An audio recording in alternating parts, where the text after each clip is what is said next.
और लेके गए थे, तंदूर लेके गए थे, हमको 3 लोग देने के लिए तैयार हो गए। कृष्ण भगवान दे दे कि नहीं? तो भगवान भी हर साथ देते हैं। भगवान कितना देते हैं, तो हम अपना देना नहीं चाहते। आप अपना बुराई दीजिएगा तो वो अच्छाई से भर देंगे, आप अपना जहर दीजिएगा तो वो अमृत से भर देंगे।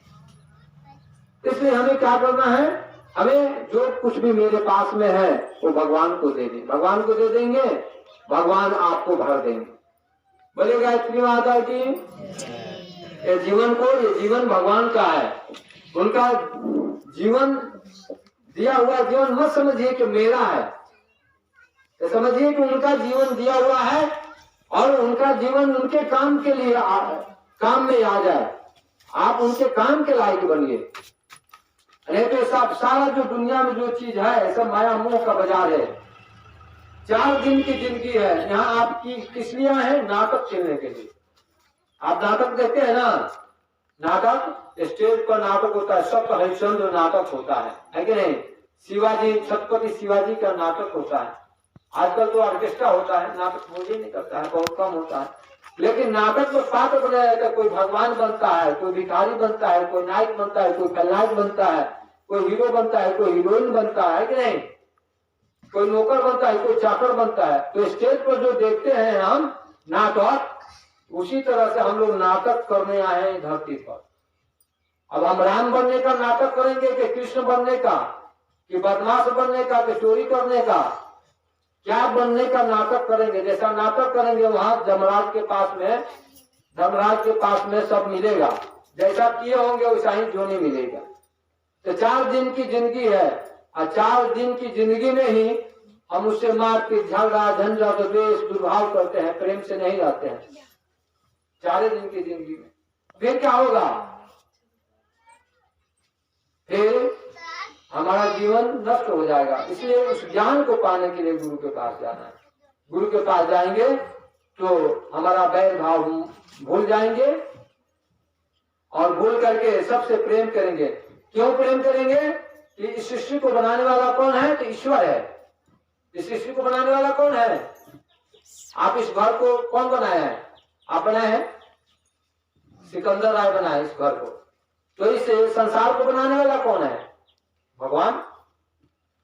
तो जो भी वस्तु है, जो भी चीज है, उसके अंदर भगवान का अंश है। तो जो भक्त होगा देखेगा कि पेड़ में, पौधा में, कुत्ता में, बिलाई में, सब में तो भगवान है। उसकी एक दृष्टि खुल जाएगी तो उससे बैर नहीं करेगा, उससे दुश्मनी नहीं करेगा। वो तो देखेगा कि नहीं तो मेरा भगवान तो इसी में है, कुत्ते में है तो बिलाइयों में है तो पेड़े में है तो पौधे में। वो दृष्टि जग जाती है। कैसे जगती है? भक्ति से। जब स्वार्थ रहेगा तो दृष्टि नहीं जागृत होगी। जब उसके प्रमाण की भावना आएगी तो उसको दृष्टि जाग जाएगी। कहेगी नहीं, हम अगर किसी से द्वेष कर रहे हैं, तो भाव कर रहे हैं, बैर कर रहे हैं, तो हम किससे कर रहे हैं? भगवान से कर रहे हैं, हम आदमी से नहीं कर रहे हैं।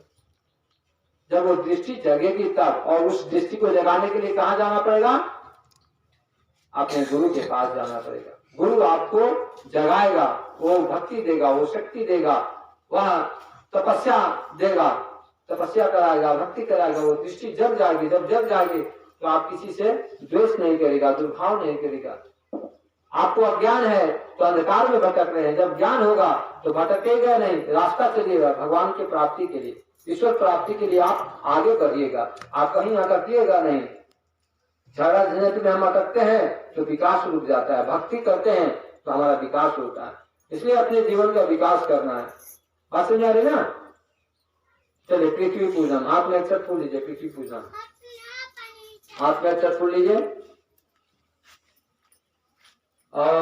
जल लीजिए। माता है पृथ्वी माता का, तुम वहां पकड़ो। ओम पृथ्वी विकालोका देवी तम विश्वाधिका तम च धार्यमां देवी पवित्रं कुरु शरणम्।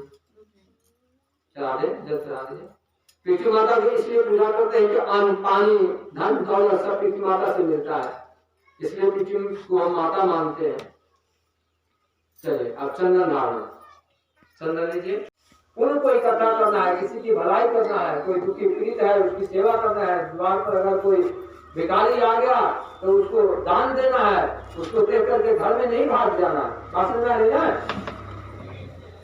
अधिकतर लोग क्या करता है, कोई द्वार पर आ गया 5 रुपया चंदा मांगने के लिए, जो मंदिर बन रहा है तो घर में भाग जाते हैं।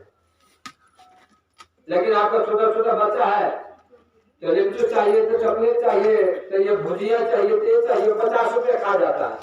लेकिन भगवान के नाम पर 5 रुपया नहीं निकलता है। क्यों नहीं निकलता है? ज्ञान नहीं है। हम समझेंगे कि नहीं, हमको कुछ नहीं जाने वाला है। क्या जाने वाला है? पुण्य जाने वाला है। तो पुण्य जाने वाला है तो हम पुण्य कमाएंगे। हम कहते हैं तुम्हें माता चित्ता, तुम्हें तुम्हें बंधु सका, तुम्हें तुम्हें विद्या दुरम, तुम्हें सर्वम देव, कहते हैं ना। जब वही माता है, वही पिता है, वही भाई है, वही पैसा है, तो फिर पैसा कमाने के लिए बेचैनी क्यों है? काहे विश्वास हो रहा है भगवान पर? तुम्हें सर्वम देव, सब कुछ भगवाने हैं, फिर बेचैनी क्यों हो रही है? फिर माता पिता भाई बहन के लिए क्या अपनापन हो रहा है? मोह माया क्यों लग रहा है? हम केवल गाते हैं तुम्हें माता चित्ता तुम्हें, और आपके के पास बाद में गाते हैं ना, तो गाते जो है उसको समझिए कि तुम्हें माता च पिता, तुम्हें आप ही माता है, आप ही पिता है। तुम्हें बंधु च सखा, तुम्हें आप ही क्या है? बंधु है, आप ही भाई है, आप सखा है। सुदामा जी दोस्ती लगाए थे कि नहीं कृष्ण भगवान?